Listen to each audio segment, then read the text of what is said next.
Hello dear students, कैसे हैं आप लोग। हमारे YouTube channel chemistry with Rawal Singh में एक बार और स्वागत है आपका। बच्चों, हम इलेक्ट्रोकेमिस्ट्री पढ़ रहे थे, फिजिकल केमिस्ट्री का। उसके अंदर हम प्रीवियस वीडियोस के अंदर काफ़ी चीज़ें कवर कर चुके हैं। आज के वीडियो के अंदर हम इलेक्ट्रोड पोटेंशियल के बारे में पढ़ेंगे। अभी तक हमने क्या पढ़ा है उसको हम ब्रीफ के अंदर एक बार मैं आप लोगों को बता देता हूँ कि क्या क्या चीज़ें हम पढ़ चुके हैं। देखिए बच्चों, हम इलेक्ट्रोकेमिकल सेल के बारे में पढ़ चुके हैं। इलेक्ट्रोकेमिकल सेल को दो टाइप्स में जो है डिवाइड किया गया है आगे, गैल्वेनिक सेल और इलेक्ट्रोलाइटिक सेल। ठीक है, जिसके अंदर हमने गैल्वेनिक सेल, जिसका एग्जांपल है डैनियल सेल, यही वाला डैनियल सेल का हमने कंस्ट्रक्शन और उसकी वर्किंग के बारे में पढ़ा है। ठीक है, कि डैनियल सेल को बनाते कैसे हैं और डैनियल सेल काम कैसे करता है, उसके बारे में हमने चर्चा करी है ना। उसके बाद में उसकी सेल रिएक्शंस कैसे होती है डैनियल सेल के अंदर, एनोड पर कौन सी रिएक्शन होती है, कैथोड पर कौन सी रिएक्शन होती है, उन सब के बारे में डिस्कशन किया है। और हमने ये भी पढ़ा है कि एनोड किसे कहते हैं। एनोड किसे कहते हैं? वह इलेक्ट्रोड जिस पर ऑक्सीडेशन हो उसे एनोड बोलते हैं, और जिस पर रिडक्शन हो उसे कैथोड बोलते हैं। डैनियल सेल के अंदर एनोड नेगेटिव होता है और कैथोड पॉजिटिव होता है। ये सारी चीजें हम लोग पढ़ चुके हैं सर। सेल को रिप्रेजेंट कैसे करते हैं, पहले एनोड लिखते हैं सर, फिर सॉल्ट ब्रिज ऐसे लगाते हैं, फिर कैथोड लिखते हैं, है ना। एनोड पर होने वाली रिएक्शंस, जैसे अगर जिंक सल्फेट और कॉपर सल्फेट वाले सेल की बात करें तो हम यहाँ पर क्या लिखते थे, जिंक का ऑक्सीडेशन हुआ है, Zn से क्या बना है, Zn2+, और कॉपर का रिडक्शन हुआ है तो कॉपर 2 इलेक्ट्रॉन गेन करके क्या बन जाता है, Cu। इस टाइप से हम रिप्रेजेंट करते हैं सेल को, है ना बच्चों। उसके बाद में हमने इलेक्ट्रोड्स पढ़े कि इलेक्ट्रोड्स कितने टाइप्स के होते हैं। बेसिकली 2 टाइप में इलेक्ट्रोड को बांटे गए हैं, एक तो जनरल कॉमन इलेक्ट्रोड्स और एक इनर्ट इलेक्ट्रोड्स, है ना। अब इनर्ट इलेक्ट्रोड्स के अंदर आगे हम SHE स्टैंडर्ड हाइड्रोजन इलेक्ट्रोड बनाएंगे। ठीक है, उसके बाद में हमने इलेक्ट्रोड पोटेंशियल के बारे में बेसिक सी जानकारी ली थी। आज हम डिटेल में इलेक्ट्रोड पोटेंशियल को पढ़ने वाले हैं। ये सारी चीजें हम डिस्कस कर चुके हैं। ठीक है, तो चलिए स्टार्ट करते हैं। एक बार थोड़ा सा मैं आप लोगों को गैल्वेनिक सेल के बारे में वापस बता देता हूं ताकि आज के सेशन में आपको बिल्कुल भी परेशानी ना हो। हम क्या करते हैं, जिंक सल्फेट और कॉपर सल्फेट के 2 कंटेनर लेते हैं बच्चों। अब जिंक सल्फेट के अंदर जिंक की रॉड को डिप करते हैं। ठीक है, जिंक सल्फेट के अंदर हम जिंक की रॉड को डिप करते हैं बच्चों, और कॉपर सल्फेट के अंदर कॉपर की रॉड को डिप करते हैं। ठीक है, और इन दोनों इलेक्ट्रोड्स को आपस में हम कनेक्ट कर देते हैं। यहां पर आप गैल्वेनोमीटर या वोल्टमीटर लगा सकते हो। गैल्वेनोमीटर आपको डायरेक्शन बताएगा, वोल्टमीटर यहां पर वोल्टेज बता देगा, है ना। तो यहां पर जिंक सल्फेट के सॉल्यूशन में जिंक, कॉपर सल्फेट के सॉल्यूशन में कॉपर, और एक सॉल्ट ब्रिज लगाते हैं। सॉल्ट ब्रिज के क्या यूज होते हैं वो भी हम पढ़ चुके हैं। सॉल्ट ब्रिज क्यों लगाते हैं, ताकि जो है सर्किट कंप्लीट हो सके। ये सर्किट कंप्लीट होएगा तभी तो करंट लगातार, ये इलेक्ट्रॉन्स जो है, जिंक क्या करता है, जिंक 2 इलेक्ट्रॉन लूज करके Zn2+ बनता है, जो कि Zn2+ सॉल्यूशन में जाता है, और ये इलेक्ट्रॉन्स इस रॉड पर आते हैं, इलेक्ट्रॉन्स इस और फ्लो करते हैं कॉपर सल्फेट के सॉल्यूशन के अंदर। और यहाँ पर जो कॉपर सल्फेट का सॉल्यूशन है तो कॉपर 2+ और SO4 2- आयंस है इसके अंदर, और ये कॉपर 2+ आयंस 2 इलेक्ट्रॉन गेन करके कॉपर सॉलिड बन जाता है, और इसके अंदर जिंक 2 इलेक्ट्रॉन लूज करके Zn2+ बन जाता है ना। अब बात कर रहे थे सर सॉल्ट ब्रिज। एक तो ये इलेक्ट्रिकली सर्किट को कंप्लीट करता है बच्चों, और दूसरा क्या करता है, ये इलेक्ट्रिकली न्यूट्रल रखता है पूरे सिस्टम को, है ना। क्योंकि इसके अंदर Zn2+ की कंसंट्रेशन लगातार बढ़ रही है। अब पहले जिंक और सल्फेट आयंस दोनों ही बराबर थे, जितने Zn आयन थे उतने ही सल्फेट आयन थे, क्योंकि सॉल्यूशन के अंदर गोला था, आपने इसको मतलब पानी के अंदर गोल के ही तो सॉल्यूशन बनाया है। और सॉल्ट का क्या नेचर होता है, जब उसको वाटर के अंदर आप लोग उसको मिलाओगे तो फिर वो आयंस में ब्रेक हो जाएगा। यही तो सॉल्ट की खासियत है, यही तो इलेक्ट्रोलाइट की खासियत है। ठीक है, तो ये इलेक्ट्रोलाइटिक सॉल्यूशन ही तो है ना। फिर कॉपर सल्फेट के अंदर भी कॉपर और सल्फेट आयंस इक्वल थे, लेकिन यहां पर जिंक आयंस लगातार सॉल्यूशन में नए आ रहे हैं। कहां से आ रहे हैं, रॉड से, और यहां से कॉपर आयंस 2 इलेक्ट्रॉन गेन करके कॉपर सॉलिड बन रहा है और ये कॉपर इस रॉड पर जाकर जमा हो रहा है, ठीक है। तो इलेक्ट्रिकली अनन्यूट्रल हो रहे हैं। ये सॉल्ट ब्रिज क्या करता है, इधर किसको भेजेगा, Cl- को, और इधर किसको भेजेगा, K+ को। ये Cl- Zn के साथ में मिलकर क्या बना देंगे, ZnCl2, और ये K+ जो SO4 एक्स्ट्रा है उसके साथ में मिलकर K2SO4 बना दे, ठीक है। तो ये सेल लगातार वर्क करता रहता है, इलेक्ट्रॉन्स इधर फ्लो करते हैं, किस और क्लॉकवाइज इलेक्ट्रॉन फ्लो करते हैं, और ये करंट जो है वो एंटी क्लॉकवाइज फ्लो करता है, ठीक है। ये सारी चीजें हम डिस्कस कर चुके हैं। चलिए अब बात करते हैं इलेक्ट्रोड पोटेंशियल क्या होता है, इलेक्ट्रोड पोटेंशियल किसे कहते हैं। उससे पहले आप ये क्वेश्चन देखिए, इस क्वेश्चन को अपन करते हैं। क्वेश्चन के अंदर बोला है फॉर सेल रिप्रेजेंटेशन कॉपर, ये सेल रिप्रेजेंटेशन दिया है अपने को, मैं यहां पर लिख देता हूं, कॉपर सॉलिड से कॉपर 2+, सॉल्ट ब्रिज लगा है बीच में, Ag+, ये प्लस यहां पर है, एक्वस से ये 2+ किस में हो गया, एक्वस सॉल्यूशन में चला गया है ना, और उससे क्या बन गया, Ag बन गया, ठीक है, Ag सॉलिड बन गया। ये आपको क्या दे रखी है, रिप्रेजेंटेशन दे रखा है सेल का। अब इसको हम इक्वेशन में कन्वर्ट कर देते हैं, है ना। तो इक्वेशन में कन्वर्ट करूंगा मैं, रिएक्शन के अंदर कन्वर्ट करूंगा, तो फिर मैं कैसे लिखूंगा बच्चों, यहां पर अगर मैं एनोड की रिएक्शन लिखूं, सिर्फ एनोड की रिएक्शन लिखूं, तो आप लोग मुझे बताओ एनोड की रिएक्शन क्या होगी। एनोड सर ये वाला होता है सेल रिप्रेजेंटेशन के अंदर, यहां पर हम एनोड लिखते हैं और यहां पर हम कैथोड लिखते हैं, बोलो बच्चों, है ना। चलिए तो एनोड की बात करें हम, तो एनोड के अंदर कॉपर 2 इलेक्ट्रॉन लूज कर रहा है, कॉपर 2 इलेक्ट्रॉन डोनेट कर रहा है, और क्या बन रहा है, कॉपर 2+ बन रहा है, 2 इलेक्ट्रॉन इसने त्याग दिए, है ना। ये एनोड पर रिएक्शन हुई है। कैथोड पर क्या हुई है रिएक्शन बच्चों, बोलो। कैथोड पर रिएक्शन हुई है, Ag ने इलेक्ट्रॉन गेन किए। अब कितने Ag इलेक्ट्रॉन गेन करेगा, 2, अगर ये लूज कर रहा है तो 2 Ag 2 इलेक्ट्रॉन गेन करेंगे, ये कॉमन सेंस सी बात है, आपको ध्यान रखनी है। और 2 Ag क्या बन गया है, सॉलिड बन गया।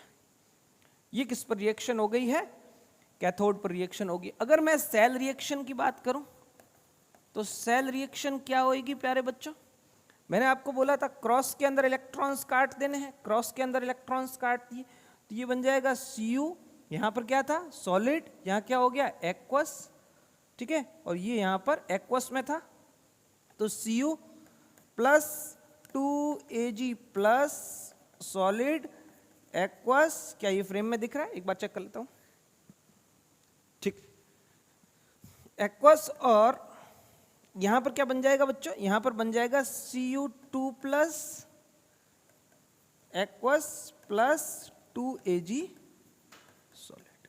ये आपके सेल रिएक्शन हो जाएगी, है ना। अब सेल रिएक्शन के अंदर हम बात कर रहे हैं कि भाई कॉपर 2+ बन गया और Ag+ से Ag बन गया। अगर मैं इसका डायग्राम बनाऊंगा तो डायग्राम बना के भी आप मेरे को बताओगे कि यहां पर क्या भरा आपने, कॉपर सल्फेट, यहां पर क्या भरा, कॉपर सल्फेट जरूरी नहीं है, आपने कॉपर आयन का सॉल्ट लिया, ठीक है, यहां पर Cu2+ आयन है और यहां पर Ag+ आयन है, तो इसके अंदर आप लोग जो रॉड डालोगे वो कॉपर की, इसके अंदर Ag की। ये क्या है, कैथोड है पॉजिटिव, ये एनोड है, इसको आपने जो है गैल्वेनोमीटर की हेल्प से, वोल्टमीटर की हेल्प से आपने आपस में कनेक्ट कर दिया है, गैल्वेनोमीटर लगा देते हैं, ठीक है। यहां पर हमने सॉल्ट ब्रिज लगा दिया, ये ऐसा आपने कंस्ट्रक्शन किया है Ag और कॉपर का आपस में, ठीक। कॉपर यहां से 2 इलेक्ट्रॉन लूज करके Cu2+ सॉल्यूशन के अंदर जा रहा है, ये इलेक्ट्रॉन्स इधर जा रहे हैं, और यहां से Ag इलेक्ट्रॉन्स, ये 2 इलेक्ट्रॉन जो आए हैं वो 2 Ag गेन करके क्या बन रहे हैं, Ag सॉलिड बन रहे हैं, और ये Ag सॉलिड यहां पर जमा हो रहा है, ठीक। अब बोला है कौन सा स्टेटमेंट करेक्ट है। अब आपको कॉन्सेप्ट अच्छे से समझ में आ गया, ऐसी मैं उम्मीद कर रहा हूं, मैं बहुत ही आराम से सारी चीजें बहुत ही बारीकी से पढ़ाने की कोशिश कर रहा हूं। और आप लोग बहुत अच्छे से तैयारी कर रहे हो, ये मेरा पूरा विश्वास है। ठीक, अब देखो इसके अंदर देखो कौन सा स्टेटमेंट करेक्ट है, ये Cu इज रिड्यूसिंग एजेंट। अब देखो सीधी सी बात है कि जिस पर खुद का रिडक्शन हो, जो खुद का रिडक्शन करे और दूसरे का ऑक्सीडेशन करे, जो खुद का रिडक्शन करे और दूसरे का ऑक्सीडेशन करे, वो ऑक्सीडाइजिंग एजेंट होता है। ठीक है, ये ऑक्सीडाइजिंग एजेंट और रिडक्टिंग एजेंट आपको पता होना चाहिए। ऑक्सीडाइजिंग एजेंट क्या होता है? ऑक्सीडाइजिंग एजेंट मैं लिखूं तो जो सेल्फ खुद का तो क्या करेगा, खुद का तो करेगा रिडक्शन, और दूसरे का क्या करेगा, अदर, दूसरे का करेगा oxidisation.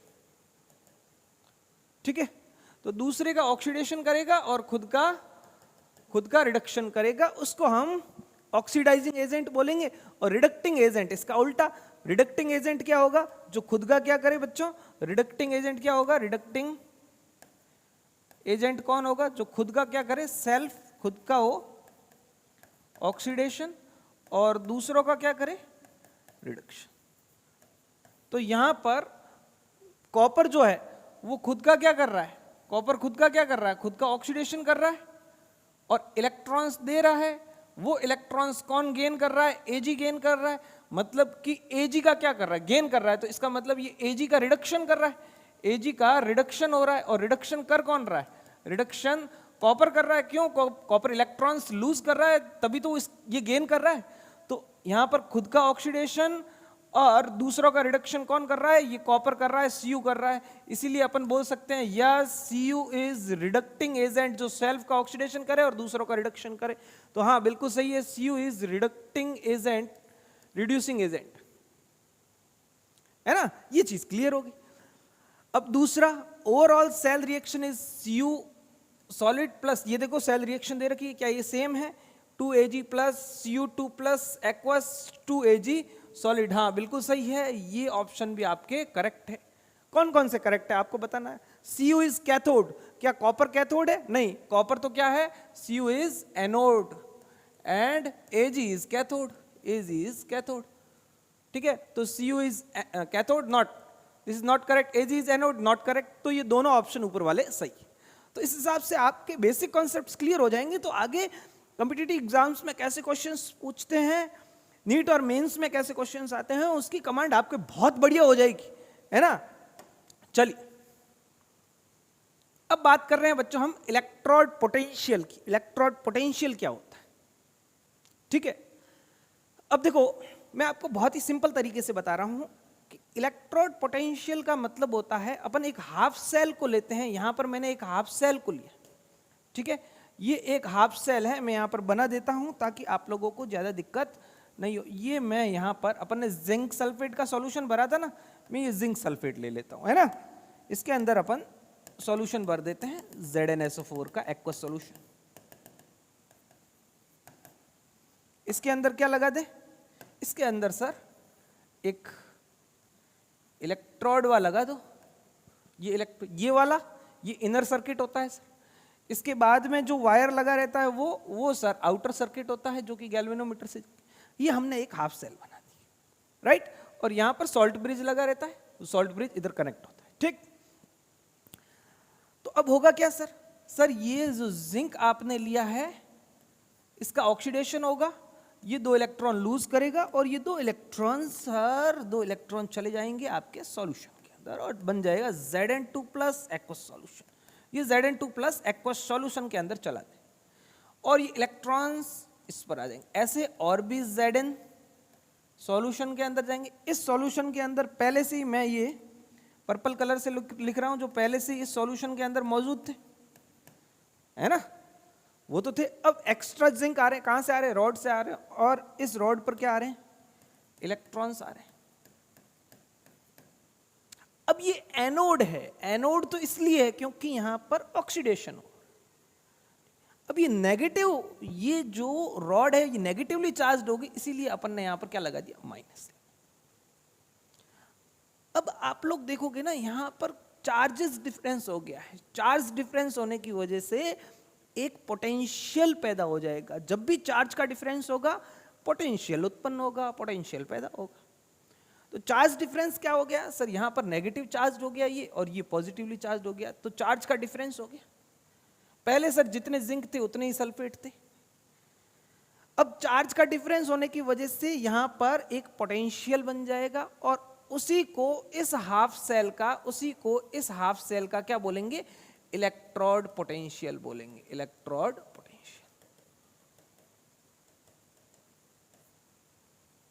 Potential developed between metal electrodes, ये potential metal electrode and its ions in solution, और इसके जो आयंस है सॉल्यूशन के अंदर उनके बीच में पोटेंशियल डेवलप होता है, is known as electrode potential. Value of electrode potential determined using reference electrode SHE, standard hydrogen electrode use करके इस पोटेंशियल की वैल्यू अपन निकालते हैं। क्योंकि जब हम पूरा सेल बनाएंगे डेनियल सेल, तो उसके अंदर क्या होगा बच्चों, उसके अंदर जो बीच में आप वोल्ट मीटर यदि लगाओगे ना, यहां पर वोल्ट मीटर लगाया और यहां पर जो कॉपर वाला पूरा सिस्टम रखा, तो ये वोल्ट मीटर इस सेल का आपको पोटेंशियल बताएगा, सेल पोटेंशियल बताएगा, न कि इंडिविजुअल आपको इस जिंक सल्फेट वाले हाफ सेल का या कॉपर सल्फेट वाले हाफ सेल इंडिविजुअली आपको नहीं बताएगा। ये वोल्ट मीटर पूरे सेल का वोल्टेज बताएगा, सेल का पोटेंशियल बताएगा, है ना। तो इस वजह से अपने को इंडिविजुअली अगर आपको हाफ सेल का पोटेंशियल निकालना होगा तो हम SHE, standard hydrogen electrode use करेंगे, जो कि एक इनर्ट इलेक्ट्रोड होता है। इनर्ट इलेक्ट्रोड क्या होते हैं, मैंने आपको पिछली सभा के अंदर बताया। आज अपन स्टैंडर्ड हाइड्रोजन इलेक्ट्रोड के बारे में भी चर्चा करेंगे, है ना। चल, तो मैंने यहां पर एक फोटो दिया है आपको single electrode cell, half cell का, जिसके अंदर ये मेटल के आयंस सॉल्यूशन के अंदर आ जाते हैं। आप लोगों को क्लियरली दिख रहे होंगे, M+, माइनस इसके अंदर पहले से ही मौजूद है, ये माइनस जो आपने इलेक्ट्रोलाइट घोला है उसका प्लस और माइनस है ना। ये कुछ एक्स्ट्रा प्लस आ जाते हैं, कहां से, इस मेटल से ऑक्सीडाइज होकर, और ये मेटल खुद क्या बन जाता है, नेगेटिवली चार्ज्ड बन जाता है। तो इस मेटल और इन आयंस के चार्ज के सेपरेशन के कारण जो इसका वोल्टेज डिफरेंस है, इन दोनों का जो वोल्टेज डिफरेंस है, वही इस सेल का क्या होगा, इस हाफ सेल का, या फिर हम बोलेंगे इसका, इस हाफ सेल का इलेक्ट्रोड पोटेंशियल होगा, इलेक्ट्रोड पोटेंशियल। ठीक है। अब साहब बात करते हैं, इलेक्ट्रोड पोटेंशियल दो टाइप के होते हैं। इलेक्ट्रोड पोटेंशियल बच्चों दो टाइप के होते हैं। कौन कौन से टाइप के होते हैं मैं आप लोगों को बता देता हूं, ठीक है। तो मैं यहां पर लिख रहा हूं, इलेक्ट्रोड पोटेंशियल दो टाइप के होते हैं। एक होता है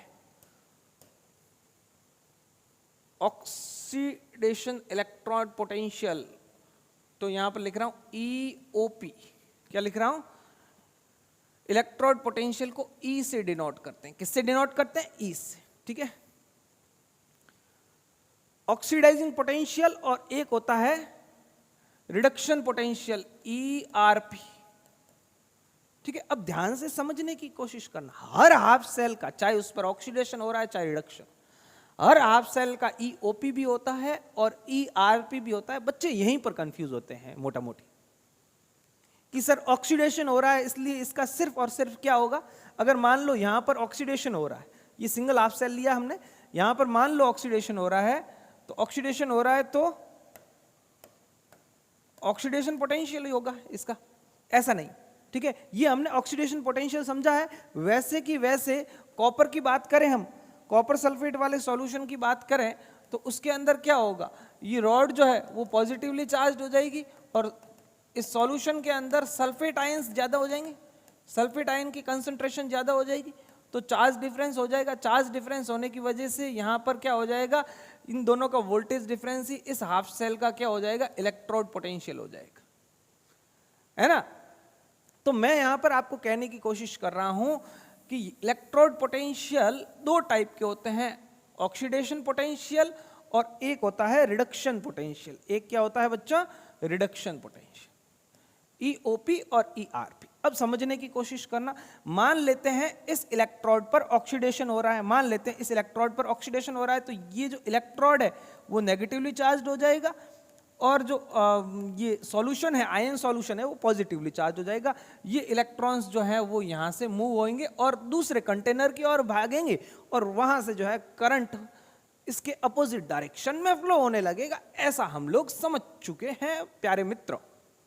बोलो, अब बात यहां पर है कि सर यहां से इलेक्ट्रॉन जाएंगे, इसका क्या हो रहा है? ऑक्सीडेशन हो रहा है। सर इसका क्या हो रहा है? ऑक्सीडेशन हो रहा है। तो इसका जो पोटेंशियल निकलेगा वो ऑक्सीडेशन पोटेंशियल निकलेगा। हाँ, इसका ऑक्सीडेशन पोटेंशियल भी निकलेगा और रिडक्शन पोटेंशियल भी निकलेगा। रिडक्शन पोटेंशियल ऑक्सीडेशन पोटेंशियल के इक्वल होता है नेगेटिवली।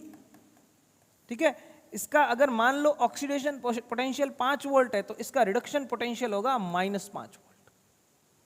इस बात को समझना है। ये मैंने पिछली सभा में आपको समझाया था कि यहां पर दोनों चीजें हो रही है। अगर मैं जिंक की बात करूं तो जिंक 2 इलेक्ट्रॉन लगातार लूज कर रहा है और Zn2+ बन रहा है। साथ साथ में कुछ Zn2+ आयंस जो कि पहले से ही इस सॉल्यूशन में थे, Zn2+ आयन जो कि पहले से ही सॉल्यूशन में थे, वो इन इलेक्ट्रॉन्स को गेन करके Zn सॉलिड बना रहे हैं। Zn2+ आयंस जो सॉल्यूशन में थे वो इलेक्ट्रॉन्स को गेन करके Zn सॉलिड बना रहे हैं। तो ये क्या हो रहा है सर? ये तो सर रिडक्शन हो रहा है।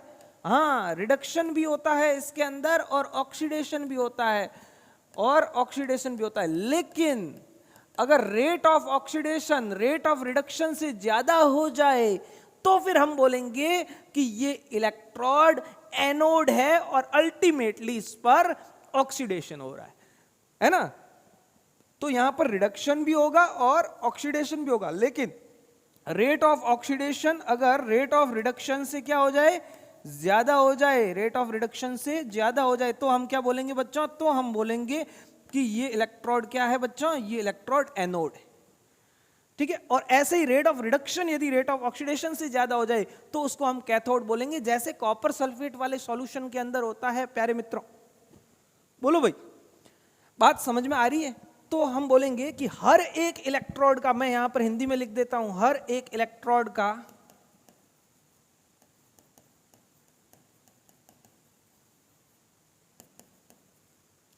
EOP भी होता है। EOP क्या है? Oxidation potential. और ERP क्या है? 2 टाइप के होते हैं। इलेक्ट्रोड पोटेंशियल, इलेक्ट्रोड पोटेंशियल बच्चों 2 टाइप के होते हैं और ये होता है रिडक्शन पोटेंशियल।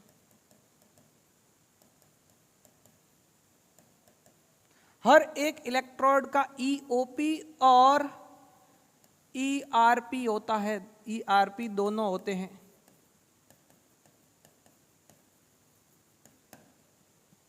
ठीक है, मैं एक बहुत ही बढ़िया बात लिख देता हूं आप लोगों के लिए। मैं यहां पर लिख देता हूं, एक कॉन्सेप्ट आपको हमेशा ध्यान रखना है। EOP हमेशा इक्वल होगा नेगेटिव ऑफ ERP के। ऑक्सीडेशन पोटेंशियल और रिडक्शन पोटेंशियल में ये रिलेशन आपको हमेशा याद रखना है, हमेशा याद रखना है। बोलो भाई, ये तो हमने इलेक्ट्रोड पोटेंशियल की बात करी। इलेक्ट्रोड पोटेंशियल क्या होता है? अब हम आगे बात करेंगे, कि सेल पोटेंशियल क्या होता है, वो सारी चीजें। ठीक है, इसके बाद हम टॉपिक लेके आए हैं standard electrode potential. Standard electrode potential बहुत इजी है। स्टैंडर्ड इलेक्ट्रोड पोटेंशियल का मतलब है कि आपका इलेक्ट्रोड पोटेंशियल ही आप निकाल रहे हो, चाहे आप यहां पर ZnSO4 वाले सॉल्यूशन का निकालो, चाहे कॉपर सल्फेट वाले सॉल्यूशन का निकालो, ये एक्वस सॉल्यूशन, इन दोनों के पीछे क्यों पड़े हैं सर? ये एक चीज लेके अपन चलेंगे ना, एक अपन पैरामीटर लेके चलेंगे तो अपने कॉन्सेप्ट्स ज्यादा क्लियर। Zn, ठीक है, अलग अलग। ठीक है, चलिए, अगर आप ये जो आपने इलेक्ट्रोलाइटिक सॉल्यूशन भरा है ना जिंक सल्फेट, अगर इसकी कंसंट्रेशन आप 1 मोलर लो, कितनी लो? 1 मोलर। ठीक है, मतलब कि 1 लीटर में 1 मोल इलेक्ट्रोलाइट होने चाहिए, तो उसको अपन 1 मोलर बोलेंगे। 2 लीटर में 2 मोल होने चाहिए, है ना।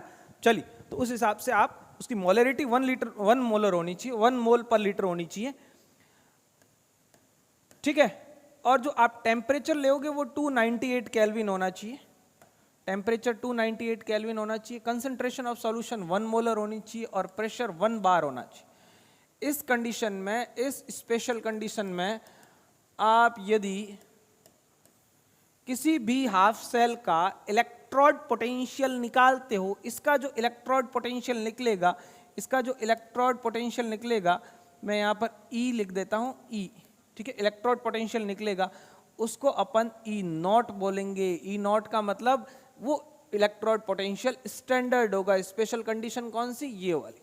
अगर आप 1 मोलर कंसंट्रेशन लेते हो, है ना, और 298 केल्विन टेम्परेचर और 1 बार प्रेशर लेते हो, तब जो इस इलेक्ट्रोड का पोटेंशियल, इस हाफ सेल का पोटेंशियल आएगा, उसी को अपन क्या बोलेंगे?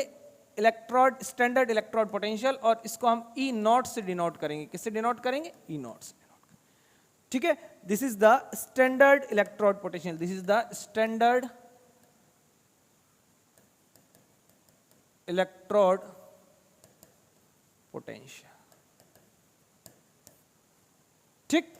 चलिए, अब इलेक्ट्रोड पोटेंशियल किस पे डिपेंड करता है? इलेक्ट्रोड पोटेंशियल वेरी कर सकता है अगर आप इलेक्ट्रोड अलग अलग यूज करो। कॉपर के इलेक्ट्रोड का इलेक्ट्रोड पोटेंशियल अलग निकलेगा, और जिंक, अगर आपने 1 मोलर जिंक सल्फेट लिया और 1 मोलर या आपने क्या लिया? कॉपर सल्फेट, इसके अंदर कॉपर का रॉड डिप किया, इसके अंदर जिंक का रॉड डिप किया, तो इस सॉल्यूशन का जो इलेक्ट्रोड पोटेंशियल आएगा वो अलग आएगा, इसका डिफरेंट आएगा। और इस सॉल्यूशन का इलेक्ट्रोड पोटेंशियल, इस हाफ सेल का इलेक्ट्रोड पोटेंशियल आएगा वो डिफरेंट आएगा। तो ये क्यों डिफरेंट आ रहा है? क्योंकि आपने जो इलेक्ट्रोलाइट मिलाया है और जो इलेक्ट्रोड यूज किया है वो अलग अलग है ना। नेचर ऑफ इलेक्ट्रोड अलग अलग होंगे, तो फिर इलेक्ट्रोड पोटेंशियल भी अलग हो सकता है, ठीक है। टेम्परेचर और प्रेशर अगर आप वेरी करोगे, स्टैंडर्ड इलेक्ट्रोड पोटेंशियल में तो आप टेम्परेचर प्रेशर वेरी नहीं कर सकते, लेकिन नॉर्मल अगर आप इलेक्ट्रोड पोटेंशियल निकालते हो दूसरी कंडीशन में, तो टेम्परेचर और प्रेशर वेरी करेगा, तो इलेक्ट्रोड पोटेंशियल भी अलग हो सकता है। आयंस की कंसंट्रेशन कितनी लेते हो, कंसंट्रेशन चेंज करोगे तो भी इलेक्ट्रोड पोटेंशियल चेंज होगा। एक में आपने 3 मोलर ले ली, एक में 4 मोलर ले ली, सेम सॉल्यूशन आपने लिया है, सेम इलेक्ट्रोड लिया है, लेकिन कंसंट्रेशन अलग अलग ली, तो फिर आपके जो इलेक्ट्रोड पोटेंशियल आएगा वो भी अलग पाया जाएगा, ठीक। तो ये कंसेप्ट आपको अच्छे से समझ में आ रहे हैं, ऐसी मैं उम्मीद कर रहा हूं। बोलो बालको, अरे भाई बोलो, बढ़े आगे। चलिए, हाँ, अभी अपन ने बात करी थी ईएमएफ या सेल पोटेंशियल। नेक्स्ट टॉपिक है आपके EMF, electromotive force. Electromotive force को आपने फिजिक्स में भी सुना होगा। अब इलेक्ट्रोकेमिस्ट्री में इलेक्ट्रोमोटिव फोर्स क्या होता है उसके बारे में समझें। इलेक्ट्रोमोटिव फोर्स का मतलब बच्चों कि जिंक सल्फेट के सॉल्यूशन से कॉपर सल्फेट के सॉल्यूशन में इलेक्ट्रॉन को मूव करने के लिए जो फोर्स लगेगा, इलेक्ट्रॉन को मूव करने के लिए जो फोर्स लगेगा, उसी को अपन EMF बोलेंगे, इलेक्ट्रोमोटिव फोर्स, या फिर इसी को बोलते हैं सेल का पोटेंशियल, ई सेल, ठीक है। और इसकी जो वैल्यू है वो वोल्ट मीटर से मापेंगे, इसकी जो वैल्यू है वो यहाँ पर वोल्ट मीटर से मापेंगे, ठीक है। यहाँ पर आपकी वैल्यू आ जाएगी, ठीक है। तो due to cell reaction produce maximum potential, जो इस सेल का मैक्सिमम पोटेंशियल प्रोड्यूस होगा। अब ये सेल कर क्या रहा है? अल्टीमेटली करंट ही तो पैदा कर रहा है, ठीक है। तो पोटेंशियल ही तो पैदा कर रहा है ना। तो पोटेंशियल पैदा कर रहा है, तो ये पोटेंशियल बेसिकली केमिकल एनर्जी से इलेक्ट्रिकल एनर्जी तो बना रहा है। तो अपना अल्टीमेटली गोल क्या है? अल्टीमेटली गोल तो यही है कि अपन करंट को प्रोड्यूस करें, है ना, ठीक है। तो जो मैक्सिमम पोटेंशियल प्रोड्यूस करेगा ये सेल, वही इस सेल का क्या होगा? सेल पोटेंशियल या फिर ईएमएफ, इलेक्ट्रोमोटिव फोर्स होगा, राइट, ठीक है। तो ड्यू टू सेल रिएक्शन, जो सेल के अंदर रेडॉक्स रिएक्शन होगी, उससे मैक्सिमम पोटेंशियल जो प्रोड्यूस होगा उसी को हम सेल पोटेंशियल या इलेक्ट्रोमोटिव इलेक्ट्रोमोटिव फोर्स बोले, ठीक है। इसकी यूनिट वोल्ट होगी। अल्टीमेटली ये वोल्टेज डिफरेंस ही तो होता है, इसका पोटेंशियल और इसके पोटेंशियल दोनों का जो डिफरेंस होगा वो इस सेल का पोटेंशियल डिफरेंस होगा, इस सेल का पोटेंशियल कहलाएगा, राइट। चलिए, डिफरेंस ऑफ रिडक्शन पोटेंशियल, ठीक है, डिफरेंस ऑफ रिडक्शन पोटेंशियल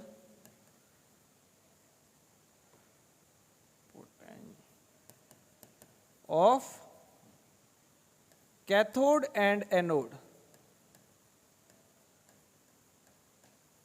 ठीक है। Difference of reduction potential of cathode and anode is called cell potential, ठीक है, ठीक है, is called cell potential. Cathode और एनोड के रिडक्शन पोटेंशियल का, ध्यान से समझ जाना, रिडक्शन पोटेंशियल का डिफरेंस, किसका डिफरेंस, रिडक्शन पोटेंशियल का डिफरेंस, बहुत जरूरी है, इंपॉर्टेंट है सबसे, ठीक है। इसका जो फॉर्मूला बनेगा वो बनेगा ई सेल, इसको अपन किससे लिखेंगे, ई सेल से, सेल का पोटेंशियल, ठीक है। कैथोड के रिडक्शन पोटेंशियल का और एनोड के रिडक्शन पोटेंशियल का, एनोड पर ऑक्सीडेशन होता है लेकिन इसका रिडक्शन पोटेंशियल कैसे निकालेंगे, ऑक्सीडेशन पोटेंशियल का नेगेटिव, ऑक्सीडेशन पोटेंशियल का नेगेटिव क्या होगा, उसका रिडक्शन पोटेंशियल होगा, राइट और नॉट, राइट, ठीक है।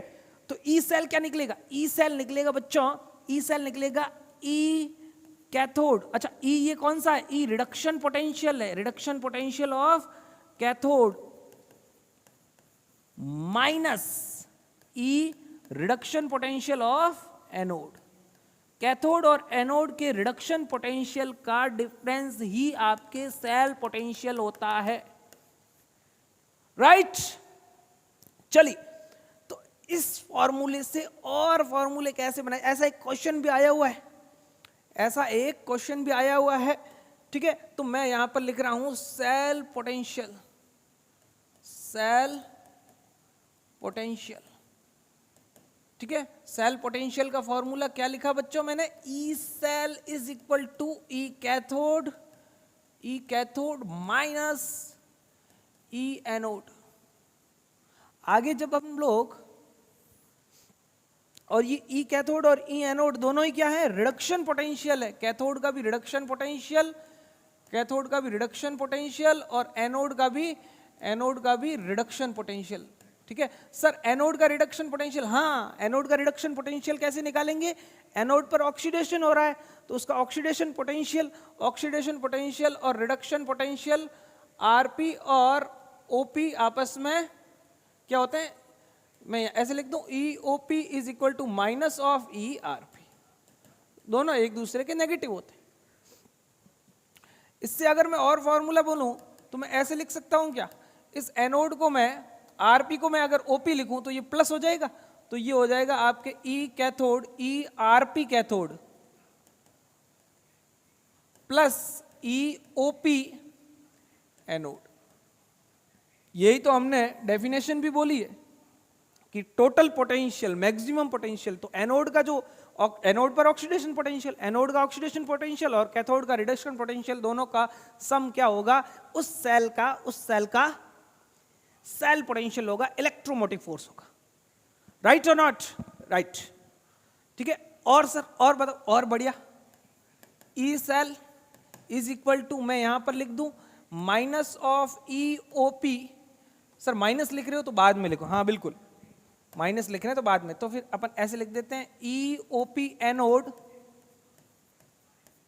प्लस, ये कैथोड है, OP बनाएंगे तो माइनस हो जाएगा, ये माइनस EOP कैथोड, ऐसे लिख सकता हूं बच्चों, बिल्कुल लिख सकते हो सर। तो ये सारे के सारे फॉर्मूलाज किसके बन रहे हैं, सारे के सारे फॉर्मूलाज आपके इलेक्ट्रोमोटिव फोर्स के बन रहे हैं। और जब हम स्टैंडर्ड कंडीशन के अंदर बात करेंगे तो फिर हम सिर्फ और सिर्फ E0 लगाएंगे और ज्यादा कुछ भी चेंज नहीं करने वाले हैं, ठीक है। E0 लगाएंगे तो सारा मामला सही हो जाएगा, स्टैंडर्ड कंडीशन के लिए, standard electrode potential, standard cell potential निकालने की, ठीक है। तो इस टाइप से आप सेल पोटेंशियल के फॉर्मूले बना सकते हो, ये वाला फॉर्मूला सबसे ज्यादा इंपॉर्टेंट है, लेकिन सारी चीजें आपको पता होनी चाहिए, रिलेशन भी पता होना चाहिए। न्यूमेरिकल जब करेंगे तो आपके बहुत सारी चीजें काम आएगी। ठीक है, अब मैं अगर बात करूं कि सर आपने सेल पोटेंशियल बताया, सेल पोटेंशियल बताया, आपने हमें हाफ सेल का इलेक्ट्रोड पोटेंशियल भी बताया। ये इलेक्ट्रोड पोटेंशियल होता है, ये इसका पोटेंशियल निकलेगा ई एनोड और ये निकलेगा ई कैथोड। बिल्कुल। अब ई ओपी एनोड भी होता है और ई आरपी एनोड भी होता है। ओपी एनोड अगर आरपी में कन्वर्ट करना हो तो आगे बस माइनस लगाना है और कुछ नहीं करना है। ठीक है, ई कैथोड है, इसका ओपी कैथोड भी है और आरपी कैथोड भी। ये बात हम समझ गए सर। ठीक है, स्टैंडर्ड कंडीशन, ये आपने स्टैंडर्ड इलेक्ट्रोड पोटेंशियल लिया है तो हम ई नॉट लगा देंगे। उसके बाद में हमने सेल पोटेंशियल सीखा है। सेल पोटेंशियल क्या होता है कि कैथोड और एनोड के रिडक्शन पोटेंशियल का डिफरेंस सेल पोटेंशियल होता है, या एनोड के ऑक्सीडेशन पोटेंशियल और कैथोड के रिडक्शन पोटेंशियल का सम सेल पोटेंशियल होता है ना। तो ये सारी चीजें सर हम सीख चुके हैं। अब आप हमें बताइए कि अगर आप स्टैंडर्ड कंडीशन के अंदर सेल इलेक्ट्रॉन निकालना चाहोगे, स्टैंडर्ड सेल पोटेंशियल, तो फिर क्या होगा, तो कैसे निकालोगे सर? इस बात को ध्यान से समझे, इस बात को ध्यान से समझे। मैं यहां पर ये वाला सेल ही ले लूं, ये वाला सेल ही ले लेते हैं। चलो अपन बना लेते हैं। मैंने एक कंटेनर लिया, इसके अंदर मैंने क्या भरा मेरे प्यारे बच्चों? इसके अंदर मैंने ZnSO4 भरा, तो जिंक के और सल्फेट के आयंस होंगे। दूसरा कंटेनर लिया मैंने, इसके अंदर क्या भरा मेरे प्यारे बच्चों? इसके अंदर मैंने कॉपर सल्फेट भरा, तो कॉपर के और सल्फेट के आयंस होंगे। इन दोनों को सर आपने सॉल्ट ब्रिज की हेल्प से जोड़ दिया। फिर आपने इस वाले सॉल्यूशन के अंदर जिंक की रॉड को डिप किया, इस वाले सॉल्यूशन के अंदर आपने कॉपर की रॉड को डिप किया, और दोनों को सर आपने जो है गैल्वेनोमीटर की हेल्प से आपस में वोल्ट मीटर लगा देते हैं, ताकि अपन पोटेंशियल की बात कर रहे हैं तो यहाँ से वोल्ट मीटर से अपने को पोटेंशियल डिफरेंस इनका पता चल जाए। आपने इन दोनों को जोड़ दिया सर, ओके सर। फिर सर ये जिंक के आयंस इसमें जाएंगे, यहाँ पर नेगेटिव आएगा, ये पॉजिटिवली चार्ज हो जाएगा। इसके जो है कॉपर इस पर जमा हो जाएंगी, ये छड़ पतली होगी, ये मोटी होगी। ये सारी बातें हमने कर दी। इलेक्ट्रॉन सर इधर जाएंगे, सबसे इंपॉर्टेंट बात, इलेक्ट्रॉन सर इधर जाएंगे और करंट सर इधर फ्लो होगी। बिल्कुल बातें आपकी सही। अब अगर मैं ये जिंक सल्फेट वाला जो सॉल्यूशन लिया है, इसको मैं कितना ले लूं बच्चों? इसको मैं 1 मोलर ले लेता हूं। ठीक है, टेम्परेचर कितना ले लिया मैंने? टेम्परेचर 298 केल्विन ले लिया प्यारे बच्चों। प्रेशर कितना ले लिया बच्चों? प्रेशर बहुत लिया सर, अब नहीं लेंगे। प्रेशर नहीं लेना है आपको, मस्त रहना है। इस कंडीशन में आपके प्रेशर कितना होना चाहिए? 1 बार होना चाहिए, उससे ज्यादा नहीं। तो फिर आपके जो इस वोल्ट मीटर में जो वोल्टेज आएगा, वोल्ट मीटर में जो पोटेंशियल आएगा, वही इस सेल का स्टैंडर्ड सेल पोटेंशियल होगा, और इसको अपन ई नॉट सेल बोलेंगे। क्या बोलेंगे? E not cell. ठीक है, इस वोल्ट मीटर में जो इलेक्ट्रोड पोटेंशियल आएगा, that is called E not cell electrode standard cell potential या स्टैंडर्ड इलेक्ट्रोमोटिव फोर्स। राइट और नॉट? राइट, बिल्कुल सर, ठीक बात। तो ये बात तो सर कॉपर सल्फेट भी 1 मोलर लेंगे। हाँ, कॉपर सल्फेट सारे इलेक्ट्रोलाइट का सॉल्यूशन 1 मोलर लेना है। तो सर फॉर्मूले बता दो।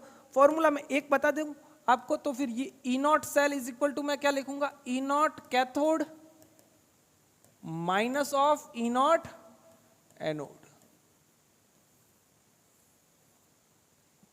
अब अगर इस सेल की बात करूं, इस सेल की पर्टिकुलर इस सेल की, तो ये वोल्ट मीटर के अंदर आपके जो वोल्ट मीटर के अंदर जो आपके पोटेंशियल आएगा, वो आएगा बच्चों 1.1 वोल्ट। कितना आएगा? 1.1 वोल्ट। ठीक है, किसका? जब ये रिडक्शन पोटेंशियल आप कैथोड में से reduction potential of anode minus करोगे, ठीक है, ये कैथोड का रिडक्शन पोटेंशियल माइनस एनोड का रिडक्शन पोटेंशियल, इसका भी रिडक्शन पोटेंशियल होगा। हाँ होगा सर, बहुत बार बता दिया मैंने। इसके जो ऑक्सीडेशन पोटेंशियल का अपन नेगेटिव चार्ज लेंगे तो वो उसका रिडक्शन पोटेंशियल कहलाएगा। ठीक है, क्यों होगा सर? रिडक्शन तो होता ही नहीं, मैंने बताया ना ऑक्सीडेशन और रिडक्शन दोनों होते हैं, लेकिन जो रेट ऑफ ऑक्सीडेशन है वो ज्यादा होती है, तो अल्टीमेटली यहां पर ऑक्सीडेशन होता है, इस पर नेगेटिवली चार्ज होता है। ठीक, चलिए, तो ये बात हो गई सर, ये कॉन्सेप्ट हम सीख रहे हैं डीपली, हमें सारी चीजें पता चल रही है कि वास्तव में डैनियल सेल वर्क कैसे करता है, कैसे फॉर्मूलाज बने हैं। ठीक है, इसके बाद हम बात करेंगे, थोड़ी सी थ्योरी हम कवर कर लें, उसके बाद हम न्यूमेरिकल पोर्शन पर आ जाएंगे। ये न्यूमेरिकली आपको क्वेश्चंस इसके देखने को मिलते ही मिलते हैं। आगे और भी टॉपिक्स आएंगे जिसके अंदर इलेक्ट्रोकेमिकल सीरीज है, नर्न्स्ट इक्वेशन इसकी जब आएगी तो नर्न्स्ट इक्वेशन के न्यूमेरिकल्स ज्यादा बनते हैं। ठीक है, उसके बाद में कोलराउस लॉ वगैरह बहुत सारी चीजें इस चैप्टर के अंदर हम कवर करेंगे और बहुत ही डिटेल वे में आप बहुत अच्छे अच्छे क्वेश्चंस करने में सक्षम हो जाओगे, है ना। चल,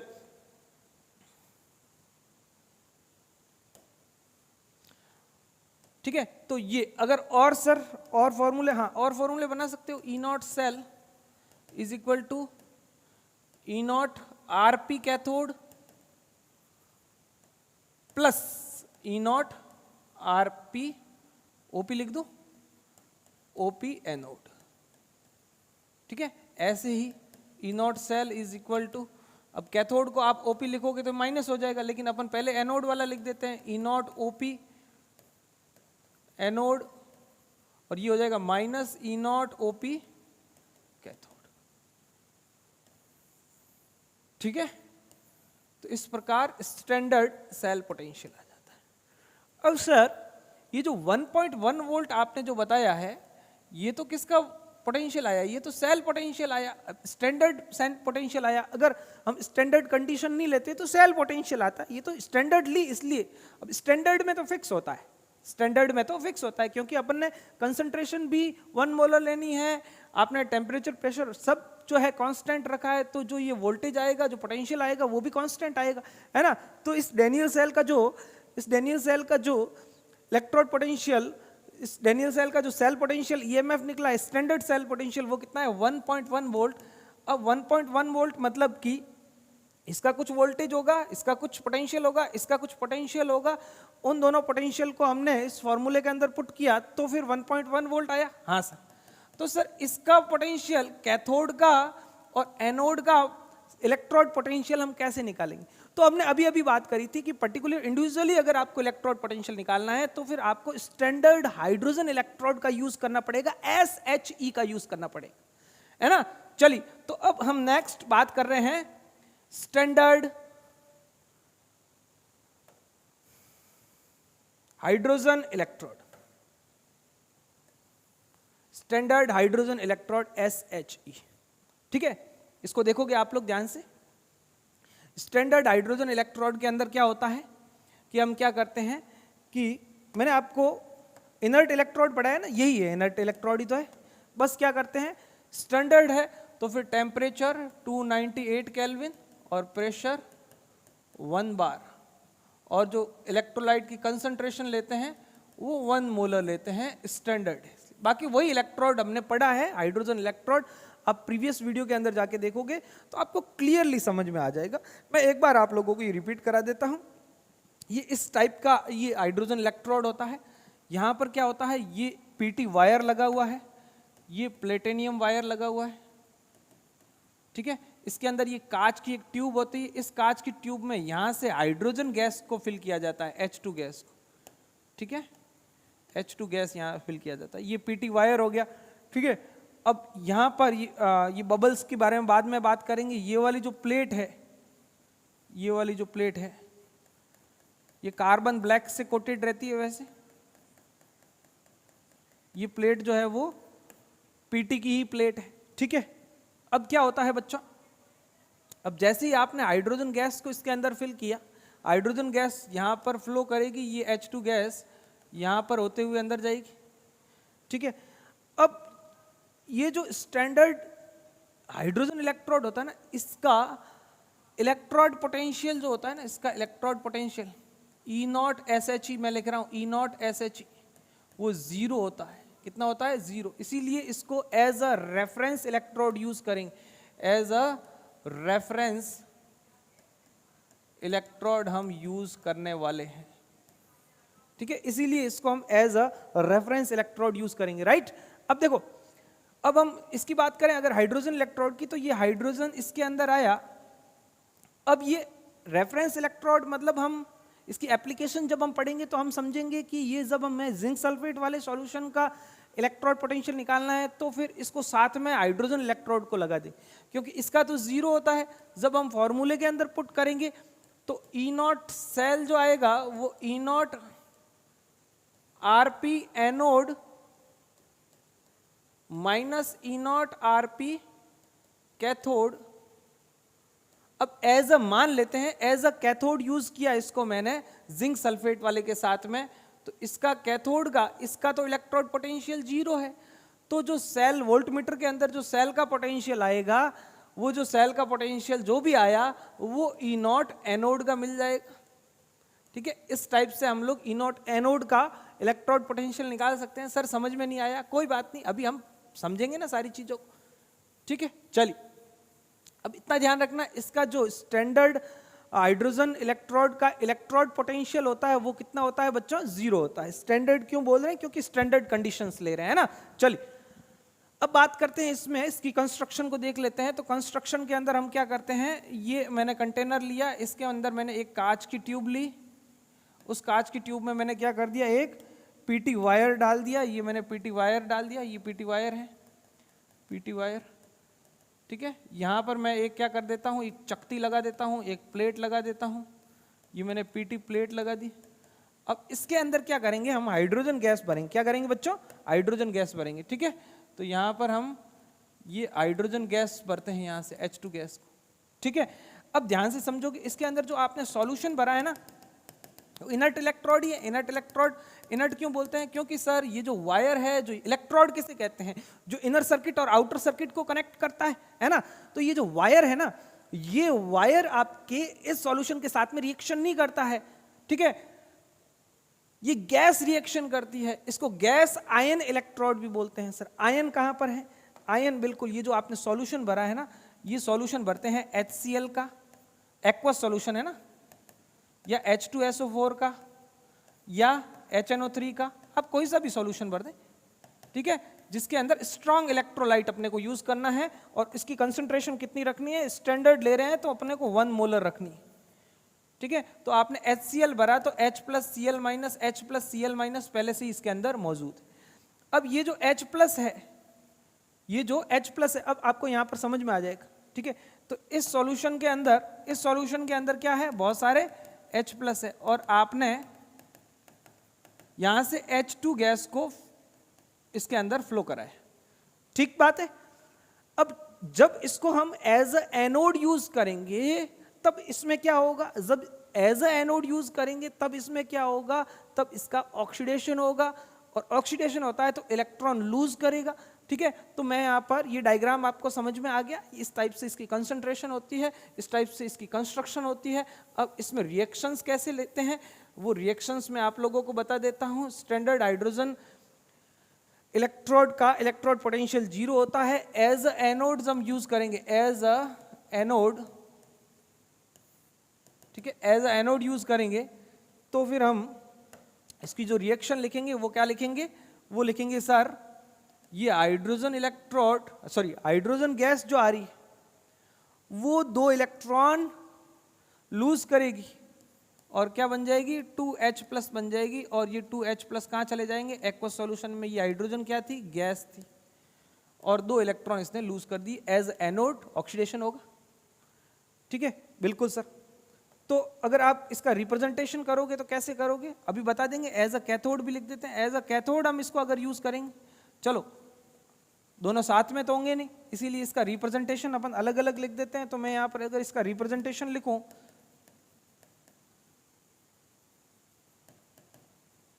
तो हम लोग क्या लिखेंगे, ऐसे लिखेंगे, यहां पर H2 से ऑब्लिक और क्या बना H प्लस। अब आगे वाले नंबर ऑफ मोल्स हम लोग रिप्रेजेंटेशन के अंदर नहीं लिखते हैं, ये आपको ध्यान रखना। ठीक है, अब ये आप लिख दो कि ये क्या थी, H2, ये थी भैया गैस। यहां पर क्या बना है, ये गया एक्वस सॉल्यूशन के अंदर, और ब्रैकेट में आपको लिखना है जो आपने वायर यूज किया है, पीटी।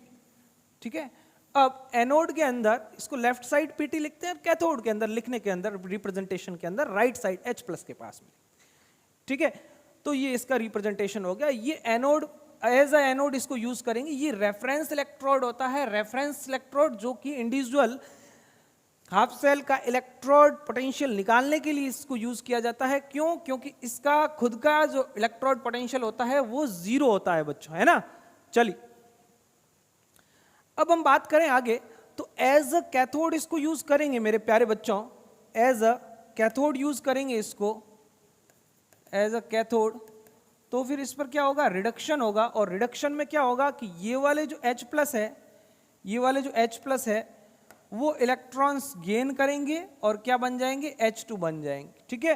तो ये वाले H प्लस, ठीक है, जो सॉल्यूशन के अंदर H प्लस है, 2 H प्लस 2 इलेक्ट्रॉन गेन करेंगे और H2 गैस बन जाएगी। अब कई जगह यहां पर हाफ H2 भी लिखा होता है, वो सही है, ये भी सही है, ठीक है। हाफ H2 मतलब कि सर यहाँ तो H प्लस ही है, यहाँ पर H2 है, तो हाफ H2 लिखकर इसको बैलेंस दिखाया जाता है, ठीक है। तो आप लोग ये रिप्रेजेंटेशन ऐसे लिखोगे, ठीक है। चलिए, तो अगर इसका रिप्रेजेंटेशन लिखना हो तो फिर मैं कैसे लिखूंगा? इसका रिप्रेजेंटेशन लिखना है प्यारे बच्चों, तो मैं लिखूंगा कि H प्लस था जो कि एक्वस सॉल्यूशन में था, और अब क्या बन गया है? H2 गैस बन गया है, ठीक है। और इसको Pt को अपन ब्रैकेट में लिखेंगे, ये इसका कैथोड का रिप्रेजेंटेशन हो जाएगा। राइट और नॉट? राइट। बहुत बढ़िया, आप लोग अच्छे से समझ रहे हो, ऐसी मैं उम्मीद कर रहा हूं, ठीक है। और इसी टाइप से अगर आप सारी चीजों को कवर करोगे तो बहुत इजीली अपन जो है इस चैप्टर को कंप्लीट कर देंगे।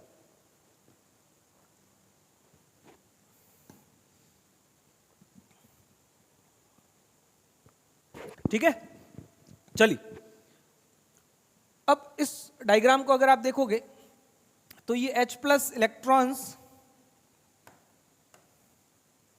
ठीक है, ये इलेक्ट्रॉन्स यहां पर लूज करके जो है H प्लस बना है, और जब ये इलेक्ट्रॉन गेन कर देता है तो H2 गैस बन जाता है। तो इस टाइप से जो है एनोड और कैथोड पर जो है रिएक्शंस होती है, ठीक है। अब बात करते हैं अपन, ये सारा का सारा कार्यक्रम जो हो रहा है वो ये सरफेस पे हो रहा है, और ये पीटी की सरफेस है। किसकी सरफेस है? पीटी की सरफेस पे हो रहा है। पीटी खुद जो है, इसीलिए अपन जो है पीटी को यहां पर ब्रैकेट में लिख रहे हैं। पीटी की सरफेस कहां है सर? ये रही, जो कार्बन ब्लैक से कोटेड है, ठीक है, ठीक है, ताकि जो है सारी चीजें आसानी से एब्जॉर्ब हो जाए, और कार्बन ब्लैक बेसिकली एब्जॉर्ब कर लेता है अपनी सरफेस पर, और सरफेस पर एब्जॉर्ब करने की वजह से ये सारी रिएक्शंस फटाफट हो जाती है, ठीक है। तो ये सारी रिएक्शन इस पीटी की सरफेस पे हो रही है, half reaction at PT surface, ठीक है। ये 2 इलेक्ट्रॉन जो है लूज करके H2 गैस बन रहा है, और वैसे ही ये 2 इलेक्ट्रॉन अगर कैथोड की फॉर्म में होगा, सॉरी आपके एज ए एनोड यूज होगा, तो एनोड यूज होगा तो ये 2 इलेक्ट्रॉन गेन करेगा, एनोड यूज होगा तो 2 इलेक्ट्रॉन डोनेट करेगा और 2H प्लस बन जाएगा, ठीक। तो इस टाइप से जो है स्टैंडर्ड हाइड्रोजन इलेक्ट्रोड यूज होता है। नेक्स्ट है अपने स्टैंडर्ड हाइड्रोजन इलेक्ट्रोड की एप्लीकेशंस। स्टैंडर्ड हाइड्रोजन इलेक्ट्रोड का यूज बेसिकली हम क्या करते हैं? इंडिविजुअल हाफ सेल का इलेक्ट्रोड पोटेंशियल निकालने के लिए करते हैं, है ना। तो इसकी एप्लीकेशंस हम लोग नेक्स्ट सेशन के अंदर पढ़ेंगे। आज पढ़ाई की सारी चीजें आपने बहुत अच्छे से कवर करी है, चाहे वो इलेक्ट्रोड पोटेंशियल हो, स्टैंडर्ड हाइड्रोजन इलेक्ट्रोड हो, सारी चीजों को अपन ने डिटेल में पढ़ा है। नेक्स्ट सेशन के अंदर हम इसकी एप्लीकेशंस, नॉन इक्वेशंस, ये सारी चीजें बहुत अच्छे से कवर करने वाले हैं। तब तक के लिए थैंक यू, आभार, धन्यवाद।